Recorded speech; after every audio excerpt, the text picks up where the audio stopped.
Everybody, and welcome back to Capricorn Radio. This is your host James, and I'm delighted to have a new guest today, Mr. Jim Marrs. He is an award-winning journalist and author, graduating from the University of North Texas with a degree in journalism. Marrs worked for and owned several Texas newspapers before becoming an independent journalist and author. Marrs is the author of New York Times bestsellers, Crossfire, The Plot That Killed Kennedy, the basis for the Oliver Stone film JFK, and Ruled by Secrecy. His in-depth overview of the UFO phenomena, Alien Agenda, is the best-selling non-fiction book on UFOs in the world, having been translated into several foreign languages. Jim's website is jimmarrs.com.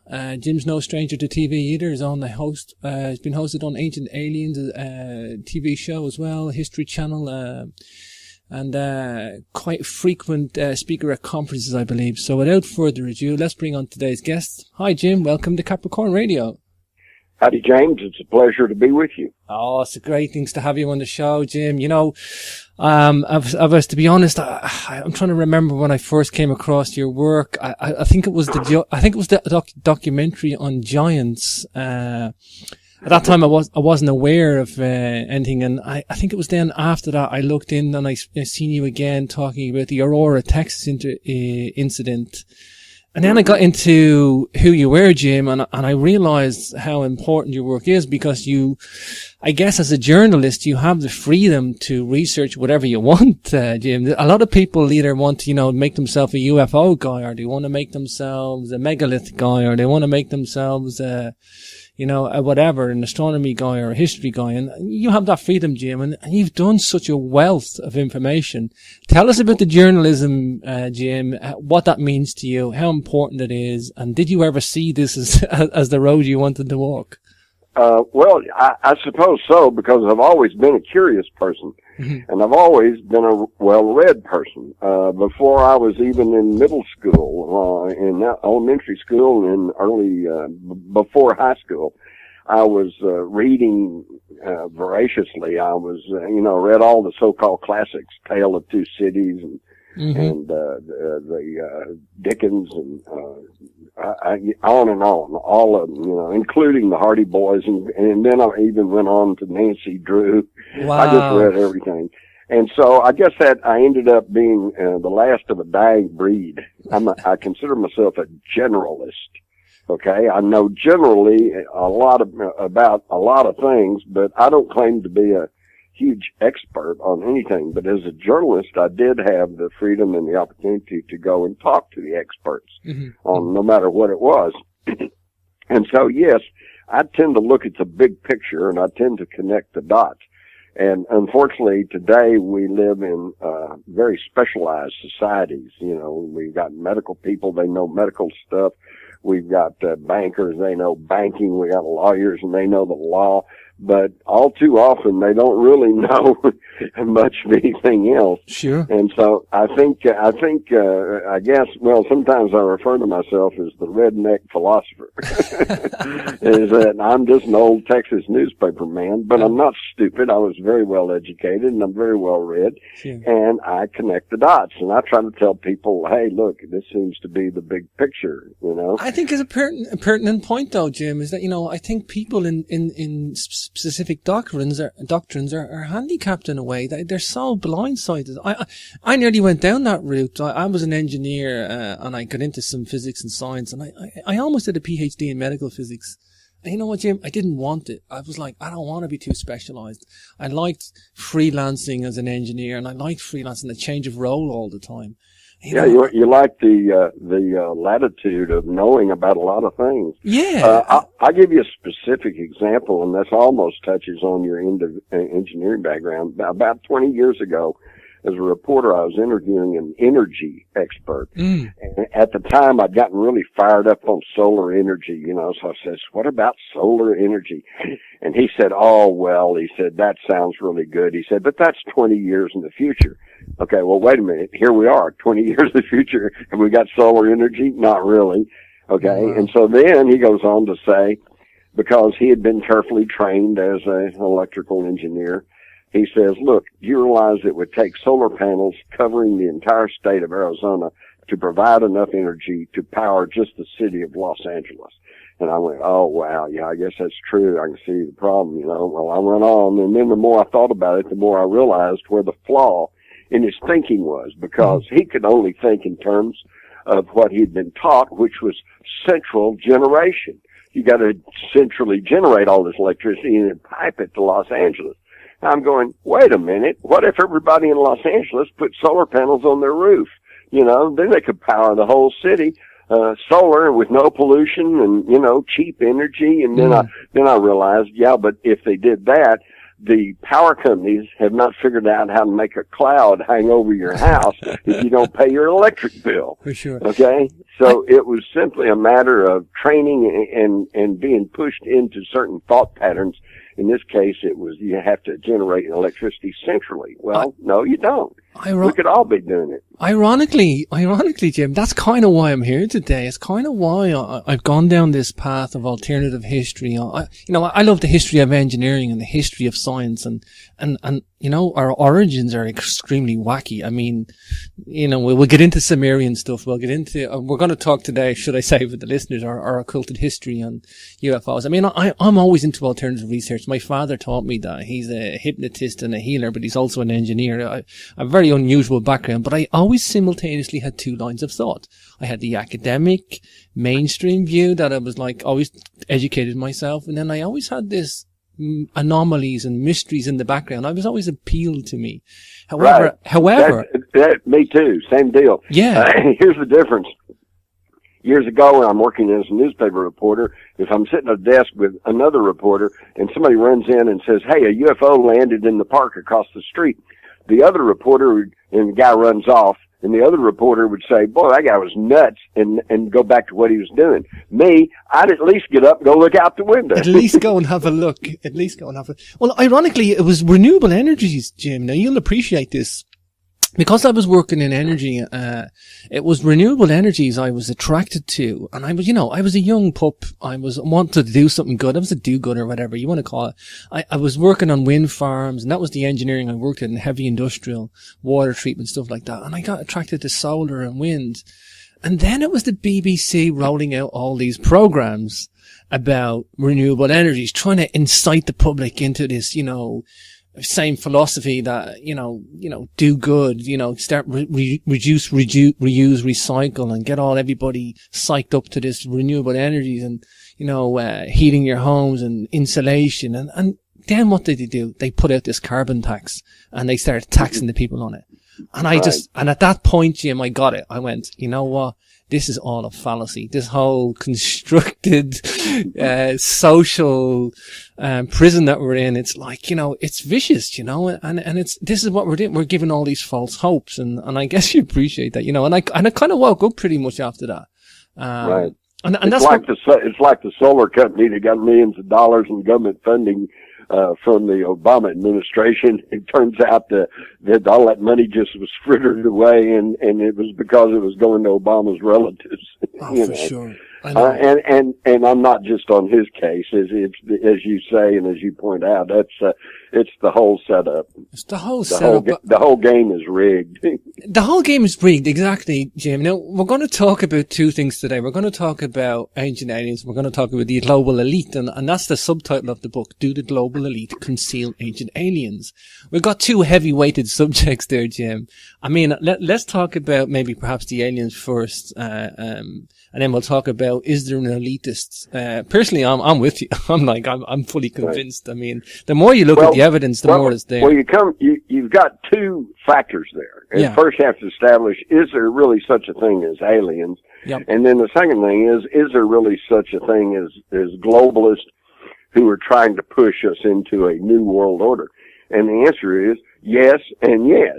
Okay. Yeah. To begin with, are there aliens? Well, come on. All you have to do is study the literature. They say, and the skeptics would say, okay, well, show me one. Introduce me to one. Well, we can't do that because the government takes everything up. When I was teaching in the university course on UFOs, I did this thing. I would take a quarter and I would hand it around and pass it around to everybody in the class. And then I'd take it and I'd put it in my pocket. And then a little bit I'd say, okay, now, I would have somebody ask, what about that quarter? What was that about? And I'd say, what quarter? And they said, well, the quarter you put in your pocket. And I said, no, I didn't put a quarter in my pocket. And I continued to deny it. And then I'd explain to them, look, how can you prove that I had that quarter? I said, you can't unless you pick me up and turn me upside down and empty my pockets. And I said, we cannot empty the pockets of the federal government. Mm-hmm. So there you go. Sure. And so, but when you look at the sum total of the evidence, historical, artifacts, anomalies, and even you look at all the evidence all around our solar system, and you find pyramids on Mars, you find pyramids on the moon, mm-hmm. Mm-hmm. You find pyramids all over the earth, in Asia, in Europe, in Egypt, of course, South America, Central America. And so it's obvious that there was something going on in our distant past that we've not been told the straight of. The Sumerian account, I think, is one of the richest sources. Why, Jim, are archaeologists still grappling with this? Well, because it shakes up established theories. For example, a few years ago, I visited in Egypt, and I went and saw for myself the extreme water erosion all around the Sphinx and also at mm-hmm. the Great Pyramid. Sure. Well, geologists will tell you this means that those structures sat out under heavy rain for a good long period of time.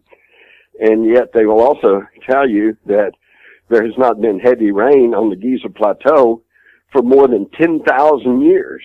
So what does that mean? That means the Sphinx and the Great Pyramid were there more than 10,000 years ago, which means they could not have been built by the Egyptians, who only go back about 5,000 years.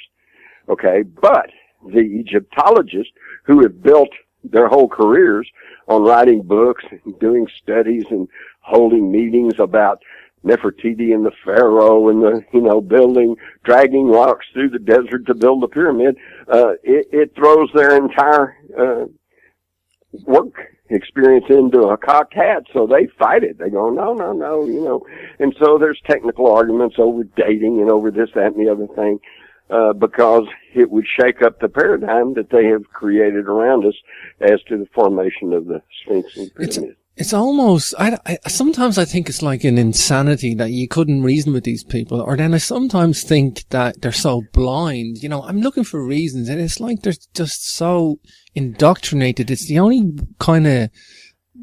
word I can use, because it's like they are being so indoctrinated, they just can't see the wood for the trees. And I'm trying to be kind to people. There are. Well, science is a living, breathing thing. It continues to change. For example, when I was in school, grade school, we were taught that the moon was a dead world. No water, no air, no atmosphere, no nothing, okay?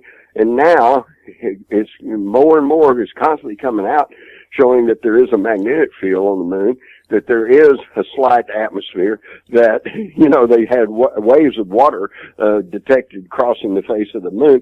And it's just almost everything we were told turns out not to be true. And yet, science, you have to understand, is kind of, is the same as a religion. The scientists believe in it, and they believe what other scientists say, sure. And they build up their whole little paradigm, and then they're opposed to anyone who would question it. Mm. I can forgive the archaeologists, because when they look at the Sumerian accounts and they interpret it as mythology, I think anything they don't understand they can call mythology.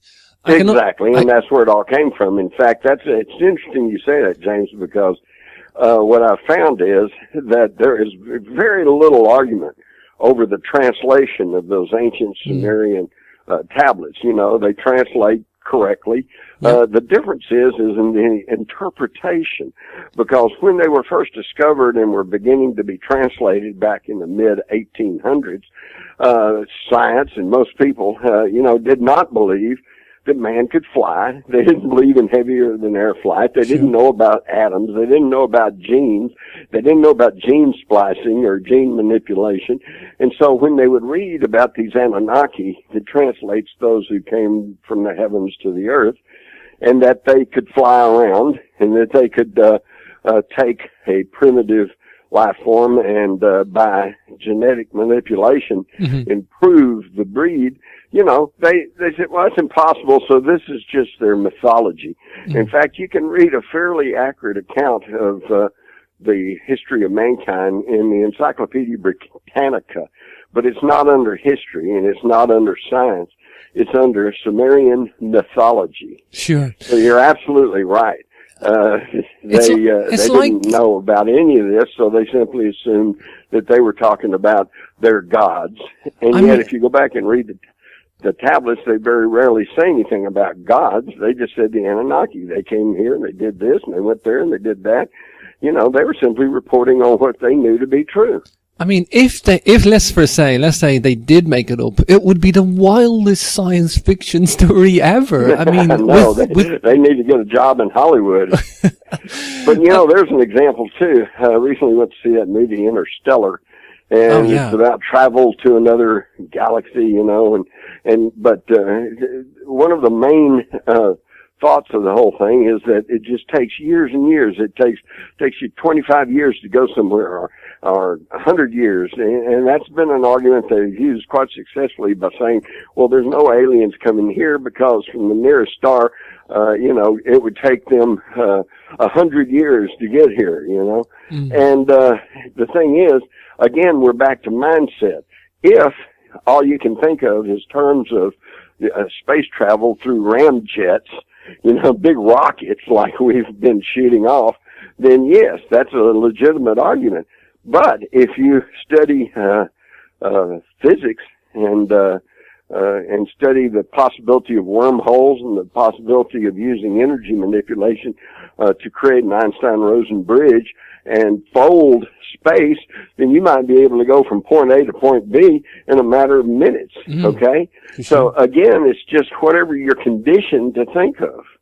Yeah. You know, that's a good point, Jim. Like, if you could take away this cultural prejudice that, I don't want to pick on archaeology. I mean, there's a multitude of disciplines, but if you could take, if you could take, just the archaeologists. It's not just the archaeology, but if you could take away that cultural, 20th century cultural prejudice, you know, that has been instilled. In other words, we are the pinnacle and nothing is technologically advanced before us. And that's right. And when they find something that doesn't fit into that paradigm, then it becomes an anomaly. And they will discuss occasionally anomalies, which I love because that's just a scientific term for WTF, right? What's that? I don't know. Well, we're calling an anomaly. Put it on the shelf. We'll deal with it later. That's right. That's right. We'll put it in the basement and let's don't talk about it. But the Sumerian stuff makes so much more sense if you bring in the alien question, and you know, and it's a scientific thing to do, Jim. I don't get the problem, people. You know, I don't either. You're right. Like, you're absolutely right. Why not ask the question? The scientific thing is to question everything. Question everything. You know, and then study it, and then see if you can replicate it, duplicate it. If you can, then it becomes scientific fact. Another example is that you know, the Sumerian tablets talk about how that a moon, a planetoid, came into the solar system and clipped the planet Mars. And or actually it was a huge planet called Tiamat. Yeah. And that half the planet was scattered into pieces but remained in its original orbit. Well, that's the asteroid belt. And the other half leaped over past Mars and coalesced into the Earth. And it was called the passing of the waters because Tiamat had been a watery planet. And you know, so that sounds really far out, but it does explain everything. It explains the asteroid belt. It explains why there's so much water on the Earth. It explains why they're continually finding meteorites and materials that apparently came from Mars on the Earth. It also explains why Mars was devastated because part of its atmosphere in this cataclysmic event was ripped away, and all life, what life there was on Mars, had to go underground. And I was just reading the other day, they've now found, you know, the basic building blocks of life under the Martian surface. So as more and more scientific information becomes available, all it does is more and more support the Sumerian account. For sure. Jim, in your book, Our Occulted History Due to Global Elite Control, you talk about strange moons. I wasn't, a lovely thing that you brought forward to me, I wasn't aware of us before, was Iapetus.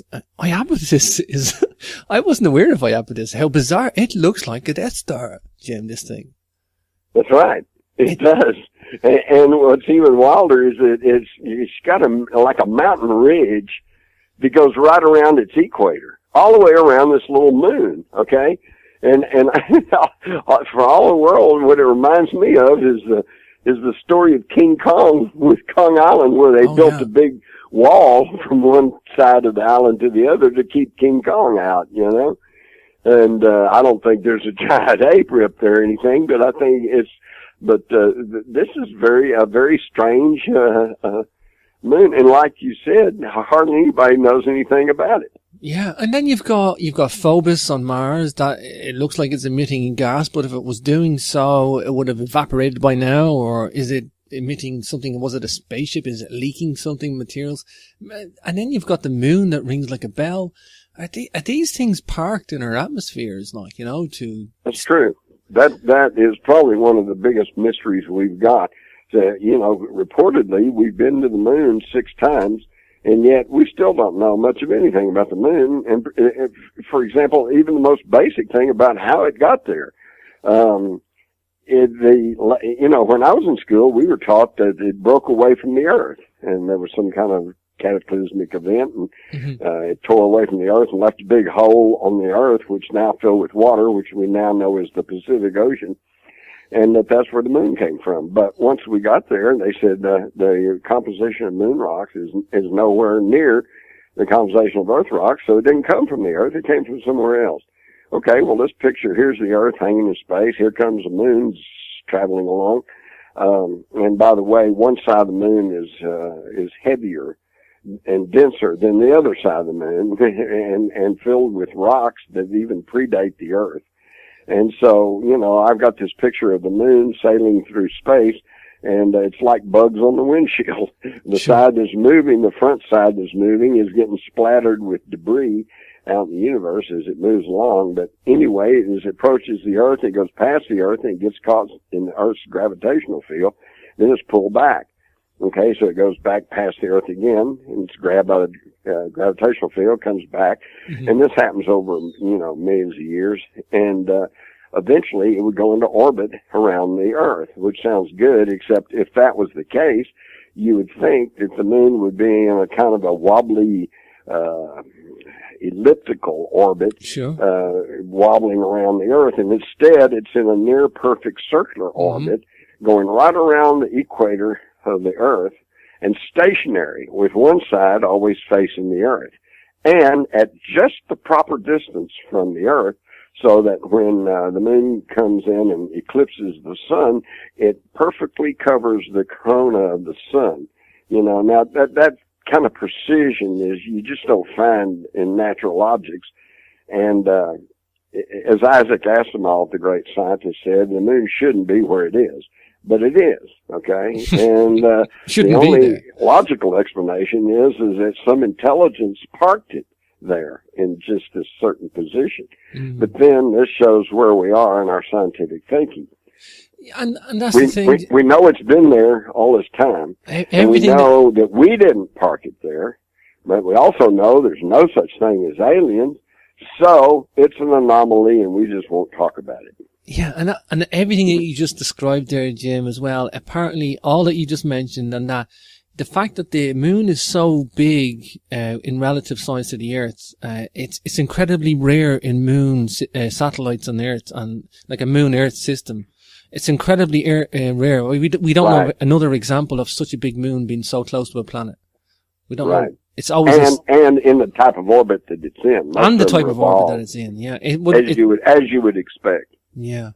Fascinating. The more I've looked into this moon thing, and I like that. I like there's so much numbers, and then when you look at it and you look at the evidence, there is evidence there, physical, tangible evidence. And I still say to people, there's your proof. It rings like a bell as well. I mean, they're dropping probes into this thing, and it's vibrating like it's been hitting steel or something on a hollow on the inside. Yeah, NASA, when one of the moon landers crashed back onto the surface of the moon, they said the moon rang like a bell for hours. Hours. Indicating that it might be hollow. Here's an interesting story, though. I had occasion to meet and interview Dr. Edgar Mitchell, the sixth man to walk on the moon. Oh, really? And I asked him, I said, what do you think about the idea that the moon's hollow? Well, he immediately started kind of laughing and going, no, the moon's not hollow. But then he continued and he said, of course, we do believe that there might be giant caverns within the moon. Well, here's this famous astronaut. I don't want to get in his face, but I'm thinking, giant caverns inside the moon and the hollow moon? What's the difference? What is the difference? Exactly. Wow. And then, so, we've got all of this information, and you mentioned the Aurora spaceship crash. This took place in 1897, 6 years before the Wright brothers flew. There was nothing man-made in the air. Yet something landed in Aurora, Texas, and they said the newspaper accounts at that time was in several newspapers, including the Dallas Morning News, which is still in publication. And they said the pilot was badly disfigured in the crash, but enough was recovered to show he was not an inhabitant of this world. Well, there you go. Okay. So, to me, that's a smoking gun of the UFO issue. So I think we can see that are there aliens? Yes, there are. And of course, then that leads us to the second question is, well, are there people who are trying to control the world? And for that, I would simply point you to a 2011 study by the Swiss Federal Institute of Technology. Mm-hmm. And they made a study of 43,000 multinational corporations, and they found that they essentially were all controlled by about 1,300 companies with interlocking ownership, and that these 1,300 companies were in turn controlled by about 20 banks. So, that means the people who own and control these 20 banks, and you're probably only talking about a few hundred people, they basically control the economy of this planet. So, I don't think you need any more evidence to show that, yes, there is a very wealthy elite that own the banking systems that control mm-hmm. this world. Mm-hmm. So, yeah, there is an elite. There are these, what they style themselves as globalists because they deal on a global basis. They deal with the economy not only of the United States, but of Europe and of Asia. And, that's extreme concentration of wealth and power. We're talking the global elite concealing a lot of things, Jim. And I find this is one question I find difficult to answer. And it's difficult because I have to tell people so much background, or then I have to give them so much motive that I've lost them. I've lost them before I can answer the question. And this is that why would anybody try to suppress our history? And I'm talking about Bones and the Smithsonian Institute, for a good example, giants, or people would think that this would be, front page news if we found some giants and found a new race of people. And there has been new races of man. There was the dwarf that was found in Indonesia, the little hobbit mm-hmm. creature, and Denosavo, and but that's the bit that's the stuff that gets out. And that's not the stuff that's the stuff that just managed to escape the grid, as far as I'm concerned. That's true. And back to your question, but why would they want to suppress the truthful history of the human race and of the planet? And my answer would be because, let me put it this way. If you were Charlton Heston and you're marooned on the planet of the apes, okay, you cannot physically control 6 billion apes, okay? So, and yet you don't want to be just another ape. You came from somewhere else, and you know that you have a superiority of knowledge and technology over the apes, but you can't control them physically. So you have to keep them stupid, ignorant, and fighting each other all the time so that you can maintain control. It's a divide and conquer. That's what's happening here. It's okay? They keep us in the dark. They don't want us to know because they have these little stories that we've all been sold, the gradual evolution in caveman to hunter-gatherers to farmers to cities and then city-states and then nations. And, and our history is just one slow evolutionary climb, from the primordial ooze to modern man, who is the apex of intelligence on this world. and yet, that's not right. All you have to do, by the way, if you want to prove to yourself that there has been extraterrestrial intervention in this planet, is simply go back and study history, in detail. And instead of this slow evolutionary climb that we are taught in school, what you're going to find is that there's been spurts. Civilizations come and go, technologies come and go, and you go all the way back and you find the ancient Chinese are talking about the dragons that'll fly through the air and spout fire, and that the Egyptians had the flying boats, and the Ezekiel in the Bible saw the fiery wheel that landed and picked him up and took him places, and you've got the flying shields of the Romans, that were seen, all the way up into the Middle Ages, and now you've got all the UFOs and the crop circles and the, animal mutilations, that are still unexplained. And whoa, wait a minute. The historical record plainly shows that there's something other than us going on. Oh, for sure, for sure. One thing I find absolutely fascinating, Jim, is Nephilim, giants, Rephaim, these strange skulls that are found. I point to these things to people. If you want a biological answer, there's stuff there in the record. If you want a UFO or a architectural, there's stuff in the Sumerian record. There's contextual evidence. It's all there, but you have to look for it, because you cannot turn on your TV or just turn on the radio and get a good picture of all this, because there is such tight control over the information that we're allowed to see. In a way, I think they've been very successful, Jim, the global elite, in doing this up to a certain point. I think the internet is being so damaging to them. That's been a revolution. I think we're still right in the middle of that, and so we don't have a clear picture of it. But at some point in the future, they're going to look back and they're going to realize the internet is what has awakened the collective mind of mankind. Because today, despite the best evidence of governments and institutions, even a grade school kid can get on a computer and have the whole combined knowledge of mankind at his fingertips. I was watching a documentary recently, Jim, and I just couldn't believe it. It was coming out of the guy's mouth, but he was refusing. There was these newspaper articles, and you'll appreciate this. I'm sure you're aware of them all. A lot of newspaper articles from the turn of the century reporting giant finds. And the guy was saying, look, sent to the Smithsonian. The Smithsonian demanded that these be sent. They sent the box. They went to the Smithsonian, never seen again. And the guy said, he was a biologist. He says, well, I don't care what it says there. Okay. And there's photographs of people standing beside these, by the way. He says, I don't care what it says, because if these bodies existed, well, then they would be in the museum. And I would know about it. And I just laughed. That shows I'm sure this guy is an educated, thoughtful person. He's locked into, to his conditioning and what he's been told. Here's what a lot of people don't understand about the Smithsonian. Most people agree that the Smithsonian Institution is probably one of the world's foremost scientific, organizations, which is, from that point, true. But what they don't realize is that it was founded by an Englishman. Wow. Back in the 1800s, and before the turn of the 20th century, it was turned over to the federal government of the United States. So the Smithsonian is nothing more than a branch of the U.S. government. Now, would the government hide stuff from us and lie to us? Only continually.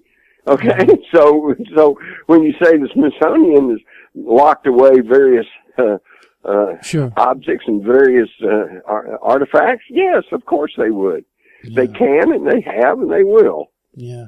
I mean, a lot of people think that the government is their friend for some reason. I don't think anybody's my friend. I'll build up a friendship, okay, with anybody or an organization. Yeah. I'll build a friendship. Don't tell me who my friend is, Don't. Exactly. I mean, what's the old joke about, I'm from the government and I'm here to help you.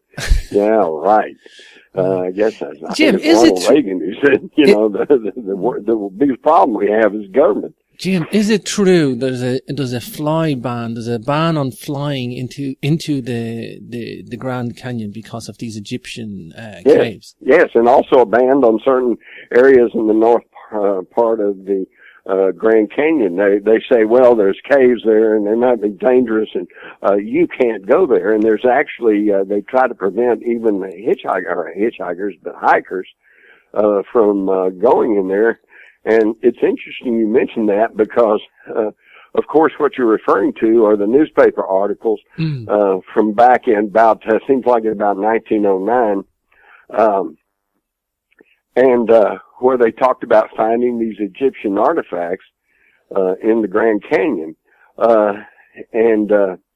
They said, they gave quite a detailed description. Very detailed. Of the whole thing. I'm looking at, the Phoenix Gazette of 1909, and it talks about these, tunnels they found, copper instruments, war weapons,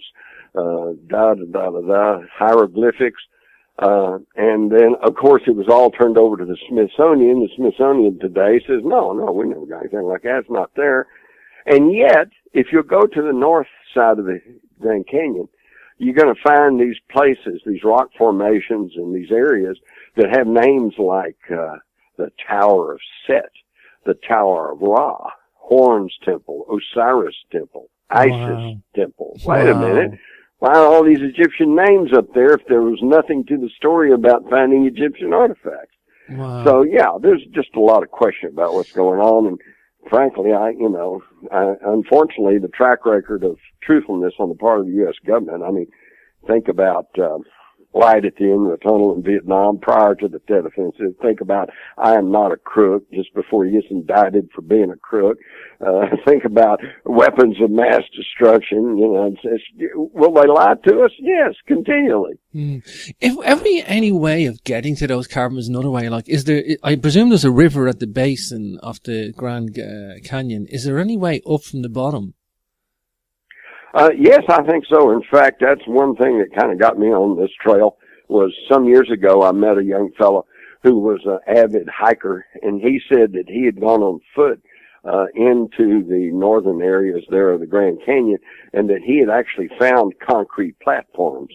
Wow. That he suspected were probably used for footing for derricks and pulleys and stuff to excavate these caves and excavate these Egyptian artifacts that they found. Really? And, I can't think of any other reason why you'd have concrete platforms, in this, wild area of the Grand Canyon.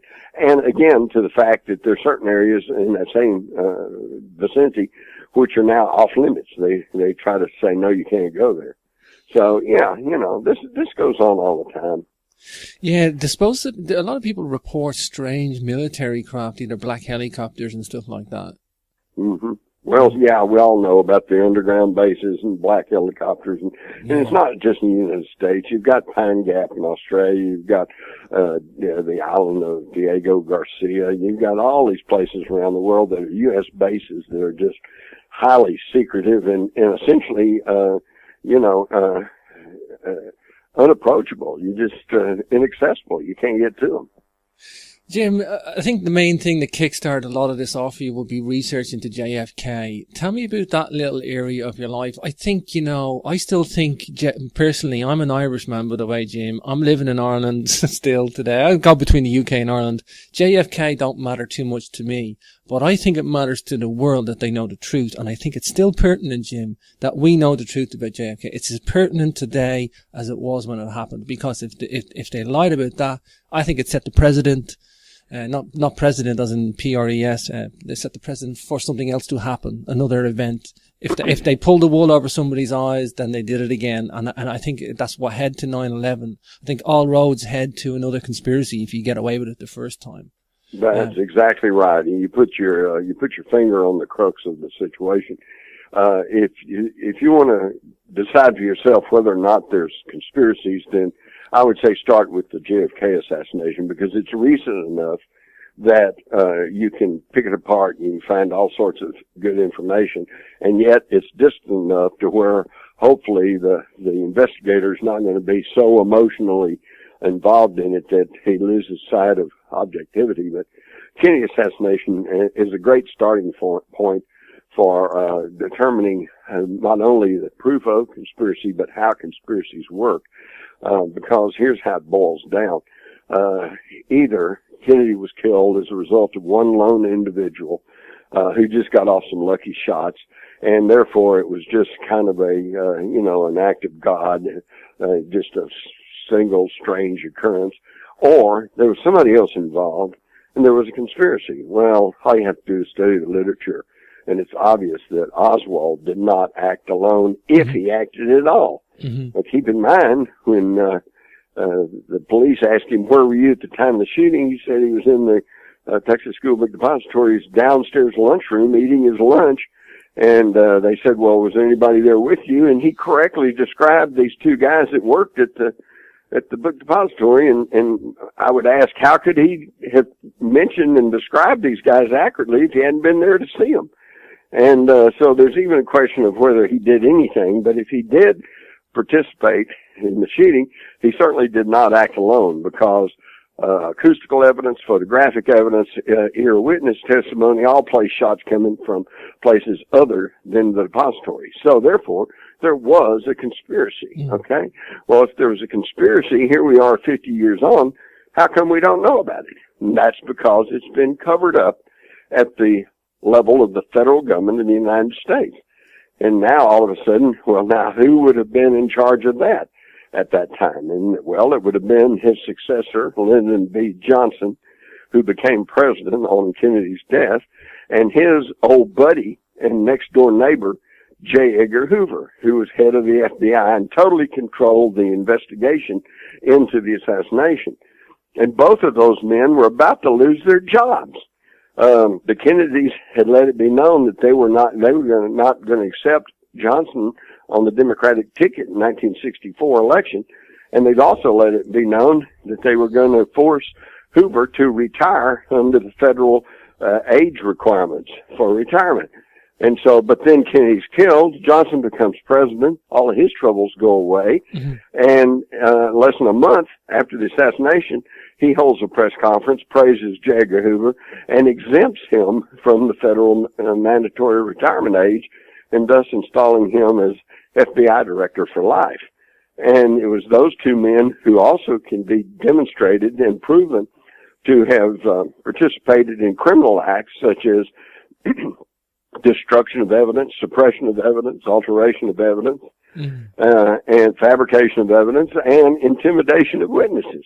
Now, in any other case, those would be considered crimes, and that would make Johnson and Hoover accessories after the fact.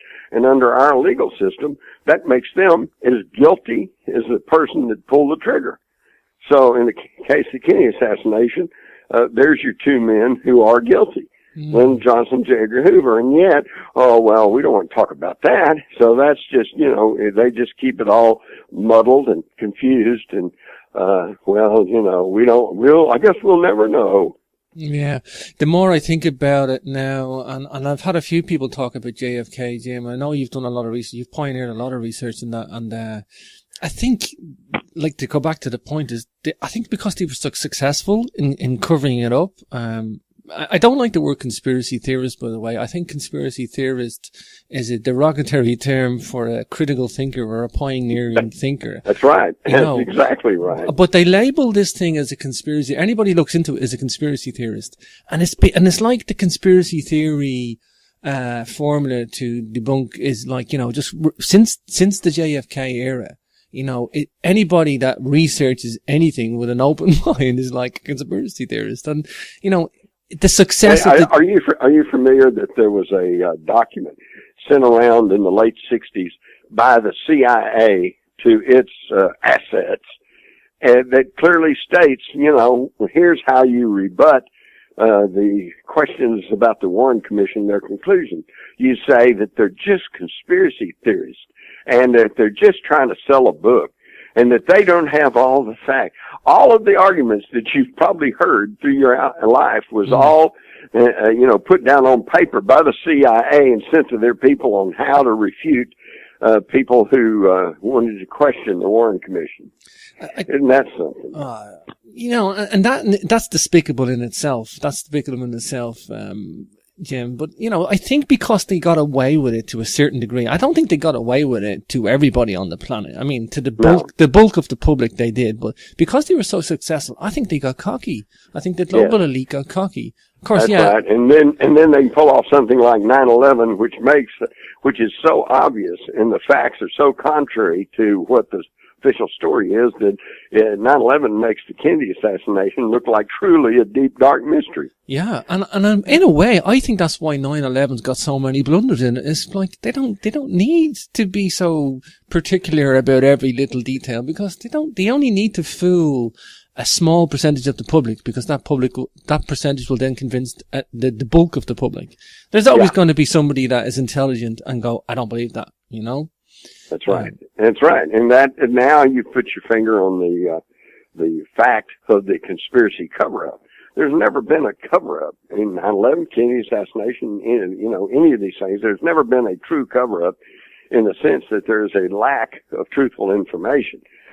It's quite the opposite. It's in all of these, what we see is obfuscation.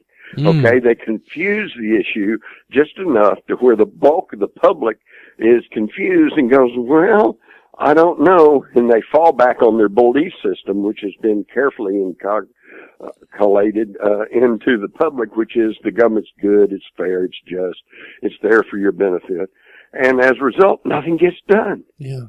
Yeah. I think everybody in the whole world would agree, regardless of their stance on the Kennedy assassination, that assassination is controversial. That there's a controversy there. I think everybody would agree to that. Well, when there's controversy, then there's no resolution. And as a result, it's just everybody muddles along and goes, well, I don't think what we're told is the truth, but I'm not sure what the truth is, and so nothing happens. Nobody gets prosecuted. Nothing is resolved. Yeah. I think one of the important things to note about 9/11 is the media's involvement, because when you see Building 7 being reported as falling, and it's still in the background being upright. I know. That's very key, because that shows the Salomon Brothers building has collapsed, and yet behind her it's still standing. So somebody had advance word that building was coming down, and it was never hit by any airplane. Yeah, exactly. And this is the key thing. This is the media's involvement in it. It's like they're reading the hymn sheets, Jim. It just shows you the level of how deep this thing goes. Well, that's in the UK, they over here we call them news anchors or newsmen. Yeah. And in the UK, more correctly, they call them presenters. And that's a much more accurate description, because they don't know anything. They're not there at the scene. They're not, lots of times, they're not even trained journalists. They are presenters. They read the script. Yeah. And so the question is, who's writing the script and for what purposes? Yeah. I never even thought about it like that, Jim. You're so right. That's hilarious when you think about it. Right. Hey, Jim, let me throw a curveball at you. This one I've heard, and I've looked into it. Apparently they say, there's certain people have said that they went into Iraq, the second time to get the body of Gilgamesh, and they said that they could find Gilgamesh's body with this new technology. I mean, when you look, when I first heard this story, I wasn't so sure, but apparently there's a substance in the body. It's a ferrous substance. It's got iron in it, and they have a special thing like a resistivity meter or something like that, some very sophisticated thing. And they can do like an MRI scan on the ground, and they can tell if a body's been in the ground or not. Mm-hmm. And apparently this technology didn't exist, but when it came out, they brought it to Iraq, and they went to looking for the body of Gilgamesh. They brought a British archaeologist over, and after they had looked for the body of Gilgamesh and flown the guy in, they pulled out of Iraq 2 days later. I don't know. Yeah, there's definitely something to all of that. For one thing, here's what I know for sure, is that prior to the U.S. invasion of Iraq in 2003, there were stories in the Associated Press and around the world that French and German archaeology teams had been making amazing new discoveries in Iraq. And one of these discoveries, according to the Germans, was that they had located under the waters of the I forget now, either the Tigris or the Euphrates, What is it? what they believed to be the burial site of King Gilgamesh, Wow. who up until that point was thought to be some kind of mythological king. But then now they've decided that he was a real person. And of course, if that's the case, then you have to go back and understand that according to the saga of Gilgamesh, one of the oldest complete story in the history of the world, he said that he was part human and part God. Okay, so he was a hybrid. And a giant. In other words. And we also know, and it was widely reported in the mass media, that Saddam Hussein believed himself the reincarnated Gilgamesh, and that he was trying to restore the glory of Babylon. Well, then that leads to the story in the Old Testament, in the book of Daniel, about King Nebuchadnezzar. Saddam Hussein believed himself the reincarnation of Nebuchadnezzar. I misspoke. And so then you go study the story of King Nebuchadnezzar, and we find that he built a structure out of gold that has been translated as a fiery furnace, but obviously it was something other than that, because people would go in it and come out, although then they would get sick and die. So he then goes and gets the Hebrew priests, Shadrach, Meshach, and Abednego, brings them to Babylon and says, okay, you have knowledge of the ancient technology. I want you to get in there and make this thing work properly. And they said, well, you're not our king. You don't believe in our God, so we're not going to work for you. And he said, well, then I'm going to put you in there, and you either make it work or you're going to die. So he had his minions put them in the structure, and then he says, are they in there? Because he didn't want to get anywhere close to it. And they said, yeah. He said, but wait, we put 3 people in there, and now there's 4 people in there. What? Wow. So what's going on here? Well, apparently they were able to create an energy field, which perhaps was teleportation or created a wormhole or some kind of phenomenon like that. And there was another person came through, and when he said, well, who's that 4th person? They said, well, it's the Son of God. Oops, the Son of God. But then that's the end of it. That's the last we hear of this story, except that King Nebuchadnezzar was so impressed with these Hebrew priests that he put them in charge of Babylon. So here we have all of this information that there was some kind of extraterrestrial, perhaps, technology being used in ancient Babylon, and that Saddam Hussein was trying to restore it or get his hands on it.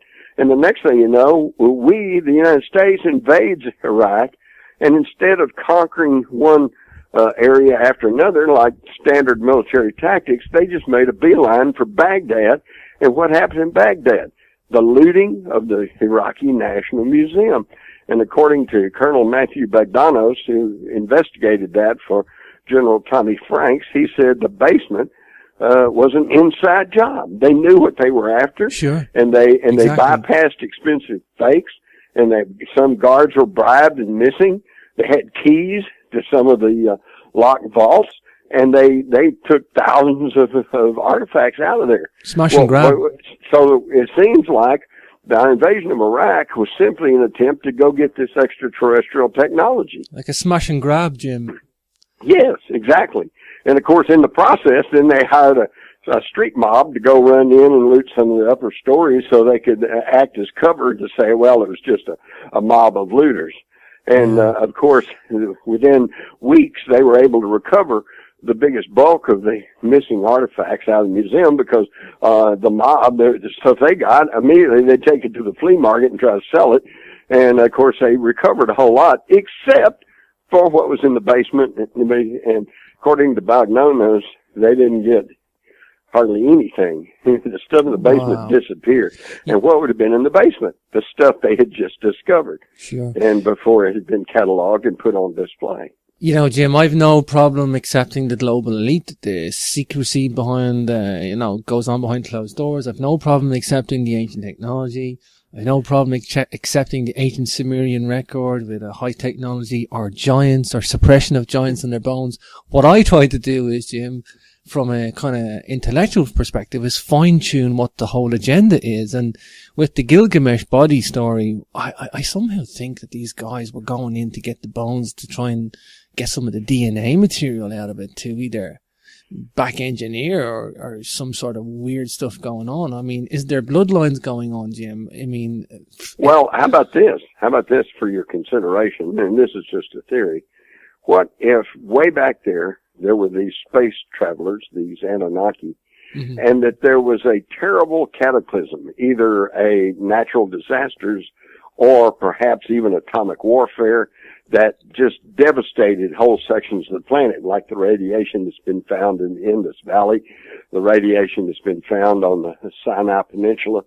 And most of them said, whoa, and they left, okay? But they left behind some of the revolutionaries, some of the troublemakers. And so now they're marooned on the planet Earth, and all they want to do is go home. But they didn't have the technology. They had the knowledge, but they didn't have the technology. It'd be like you and I, James, go in a time machine back, say, 150 years, okay? We would know what an automobile is. We would know how it works, but could we make an automobile? No, because we couldn't even, the infrastructure is not there to even make a spark plug. Okay, so they're stuck on the planet of the apes. So they've been trying to guide and shape and push along the knowledge of the apes to the point to where they can have space travel and time warp travel and wormhole travel, and so that they can go home. What a fascinating insight, Jim. That's an awesome way to look at it, you know. It's mind-blowing, the whole thing. It's mind-blowing, it's mind-blowing not so much in what we're talking about, but in what the agenda and what the motives are. And that's what gets me more so than anything. Well, their first motive is to stay in charge. They don't want to lose the power to control the path, the evolutionary path of mankind. And then the second one is to achieve their purposes. This even might get to such issues as chemtrailing and some of the weather modification that's going on, because I've had people within U.S. intelligence explain that what that is basically is terraforming. They are changing the environment of this planet to suit them. Wow. Yeah, you know, I don't think they would. You know what I think? It's so. Forgive my negativity or cynicism, but it's like even some people start dying or developing diseases as a result. They'll make money from the pharmaceuticals to heal them, and if they don't heal, they die, and they'll make money on that as well. They make money on the whole thing as well. It's a win-win situation. They cull the human population and make money in the process. For sure. Wow. Jim, I just wanted to give out your website. We're at the top of the hour. I haven't got many more questions because I only promised you an hour today. I got to get you back on at some point in the near future, Jim. You're an awesome guest. You really are. Such a wealth of information. Please give us out your website there, Jim, and where we can get a copy of your latest book. Okay. Well, my website, unsurprisingly, is jimmars.com. That's JIMMARRS, 2 R's in Mars. And you can order my books. You can order my DVDs. You can catch stories that I post from time to time that you probably will not find in the corporate mass media. And so, yes, I would encourage everybody to go take a look and keep an open mind and think positively, okay? Because here's the bottom line. There's more of us than there are of them, and we're getting smarter all the time. So if you'll open your heart, open your mind, learn the truth about things, and then act accordingly, we might just come out okay in the end. Sure. I'm glad you mentioned that, Jim, to think positively. Oceans of love and positivity for everybody. I want to mention this because this was one of the questions, and it's, a lot of people concentrate on the negative aspect that we were a slave species to mine gold, and they go with Sitchin's route. Now, that's fine. I don't actually have a problem with that as a person, because if that is true, okay, well, I wouldn't have been created anyway, okay? So if I wasn't created, I wouldn't be here, okay? We're not there anymore, okay? We are evolving. We are in whatever place we are now, okay? Okay, I mean, so many people get so down about this, so aggressive, so angry that we may have been engineered, and that, you know. Well, even if that's the case, okay, if you finally come to an understanding and acceptance that we're a slave race, well, you've got half the battle won, because once you understand that you're a slave, then you start resisting. Exactly, Jim. Start a revolution. Say no. Just say no. I'm not going to do that. Hey, let's go have a war with Iran. No, we're not going to do that. Yeah, I think that's the thing, acceptance and awareness. And, you know, even if that's true, like, I mean, I'm not so sure in some of the finer details. I mean, that's the joy for me. I'm trying to find out finer details. Well, it's hard to resist being a slave if you don't know you're a slave. Well, true. And that's where I think, even in a modern sense, Jim, a lot of what we're talking about, what the global elite do, they're using modern techniques to enslave us with the financial grid, with, you know, well, the two main control mechanisms have been first and foremost religion. And then secondly, finances, money. Even education. And when you go far enough back, you find that they're intertwined. Yeah. For example, Jesus, you know, the Prince of Peace, when was the one time that he really got violent? Well, it was against the money changers.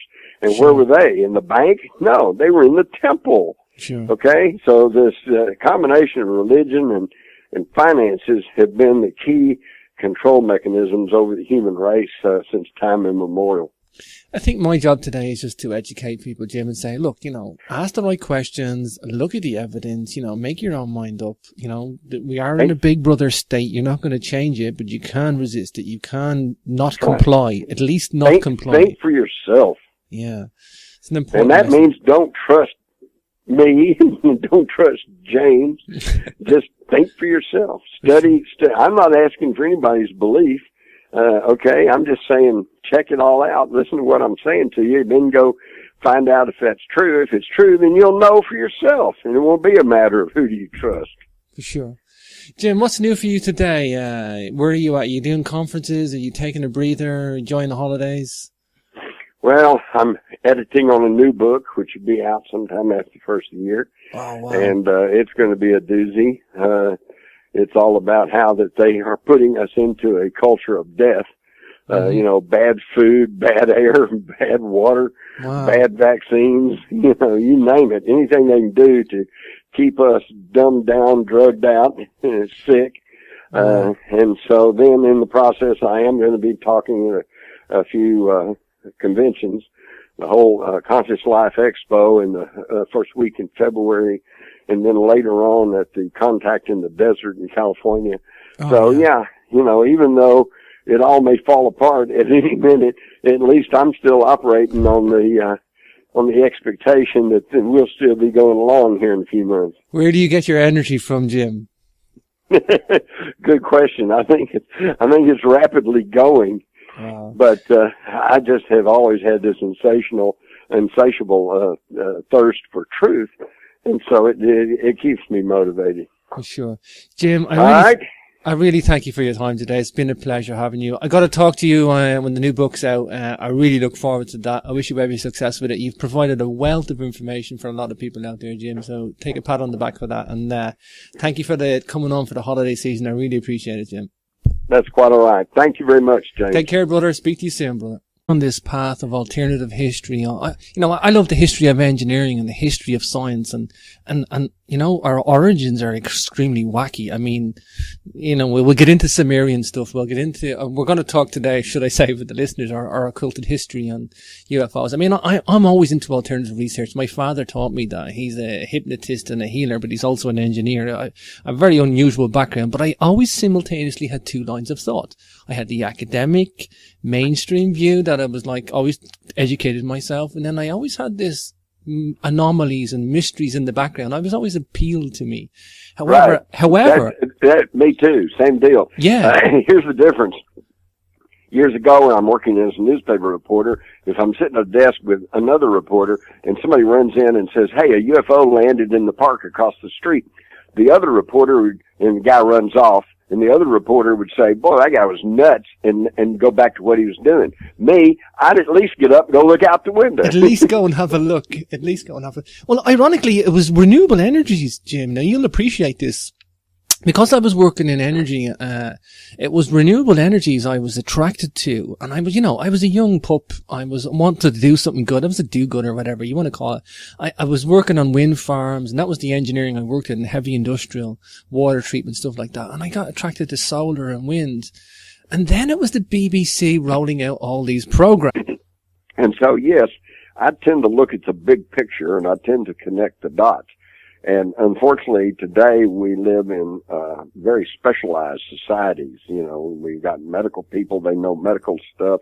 We've got bankers, they know banking. We got lawyers, and they know the law. But all too often, they don't really know much of anything else. Sure. And so I guess, well, sometimes I refer to myself as the redneck philosopher.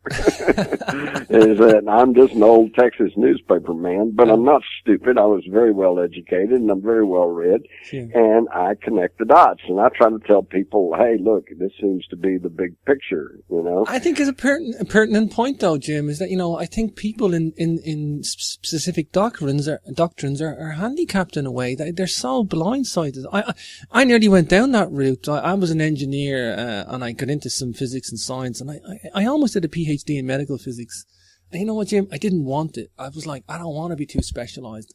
I liked freelancing as an engineer, and I liked freelancing, the change of role all the time. You like the latitude of knowing about a lot of things. Yeah. I'll give you a specific example, and this almost touches on your engineering background. About 20 years ago, as a reporter, I was interviewing an energy expert. And at the time, I'd gotten really fired up on solar energy, you know, so I says, what about solar energy? And he said, oh, well, he said, that sounds really good. He said, but that's 20 years in the future. Okay, well, wait a minute. Here we are, 20 years in the future, and we got solar energy? Not really. Okay, and so then he goes on to say, because he had been carefully trained as an electrical engineer, he says, look, do you realize it would take solar panels covering the entire state of Arizona to provide enough energy to power just the city of Los Angeles? And I went, oh, wow, yeah, I guess that's true. I can see the problem, you know. Well, I went on, and then the more I thought about it, the more I realized where the flaw in his thinking was, because he could only think in terms of what he'd been taught, which was central generation. You got to centrally generate all this electricity and then pipe it to Los Angeles. I'm going, wait a minute, what if everybody in Los Angeles put solar panels on their roof? You know, then they could power the whole city, solar with no pollution and, you know, cheap energy. And then I realized, yeah, but if they did that, the power companies have not figured out how to make a cloud hang over your house if you don't pay your electric bill. For sure. Okay? So it was simply a matter of training and being pushed into certain thought patterns. In this case, it was you have to generate electricity centrally. Well, no, you don't. We could all be doing it. Ironically, Jim, that's kind of why I'm here today. It's kind of why I've gone down. Everybody, and welcome back to Capricorn Radio. This is your host, James, and I'm delighted to have a new guest today, Mr. Jim Mars. He is an award-winning journalist and author, graduating from the University of North Texas with a degree in journalism. Mars worked for and owned several Texas newspapers before becoming an independent journalist and author. Mars is the author of New York Times bestsellers, Crossfire, The Plot That Killed Kennedy, the basis for the Oliver Stone film JFK, and Rule by Secrecy. His in-depth overview of the UFO phenomena, Alien Agenda, is the best-selling non-fiction book on UFOs in the world, having been translated into several foreign languages. Jim's website is jimmars.com. Jim's no stranger to TV either. He's on the host. He's been hosted on Ancient Aliens, TV show as well, History Channel, and quite frequent speaker at conferences, I believe. So without further ado, let's bring on today's guest. Hi, Jim. Welcome to Capricorn Radio. Howdy, James. It's a pleasure to be with you. Oh, it's a great thing to have you on the show, Jim. You know, I was, to be honest, I'm trying to remember when I first came across your work. I think it was the documentary on giants. At that time, I wasn't aware of anything, and I think it was then after that I looked in and I seen you again talking about the Aurora, Texas incident. And then I got into who you were, Jim, and I realized how important your work is, because I guess as a journalist, you have the freedom to research whatever you want, Jim. A lot of people either want to, make themselves a UFO guy, or they want to make themselves a megalith guy, or they want to make themselves a whatever, an astronomy guy or a history guy. And you have that freedom, Jim, and you've done such a wealth of information. Tell us about the journalism, Jim, what that means to you, how important it is, and did you ever see this as the road you wanted to walk? Well, I suppose so, because I've always been a curious person, and I've always been a well-read person. Before I was even in middle school, in elementary school, and before high school, I was reading voraciously. I was, read all the so-called classics, Tale of Two Cities, and the Dickens, and on and on, all of them, including the Hardy Boys, and then I even went on to Nancy Drew. Wow. I just read everything. And so I guess that I ended up being the last of a dying breed. I consider myself a generalist. Okay, I know generally about a lot of things, but I don't claim to be a huge expert on anything. But as a journalist, I did have the freedom and the opportunity to go and talk to the experts on no matter what it was.